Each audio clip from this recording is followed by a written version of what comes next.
രാജാവിൻ്റെ കൽപ്പന പ്രകാരം പട്ടാളക്കാർ ചെന്ന് ആ പുണ്യാത്മാവിനെ വിളിച്ചു കൊണ്ടുവന്നു.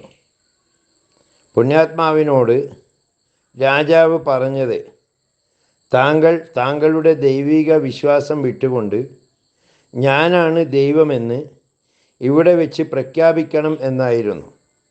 അദ്ദേഹം അതിന് തയ്യാറായില്ല. താൻ ഒരിക്കലും അല്ലാഹു അല്ലാത്ത മറ്റൊരാളെ ദൈവമായി അംഗീകരിക്കുകയില്ല എന്ന് അദ്ദേഹം പ്രഖ്യാപിച്ചതോടെ കോപാക്രാന്തനായ രാജാവ് ഈർച്ചവാൾ കൊണ്ടുവരുവാൻ ആവശ്യപ്പെട്ടു. ഈർച്ചവാൾ കൊണ്ടുവന്ന് അദ്ദേഹത്തിൻ്റെ തലയുടെ നെറുകയിൽ വെച്ചുകൊണ്ട് രണ്ട് ഭാഗത്ത് നിന്ന് ഓരോരുത്തരായി ഈർന്നുകൊണ്ട് അദ്ദേഹത്തെ രണ്ട് പാളിയായി താഴെ വീഴ്ത്തി. ഇത് കണ്ട് ബാക്കി എല്ലാവരും ഞെട്ടിത്തരിച്ചു.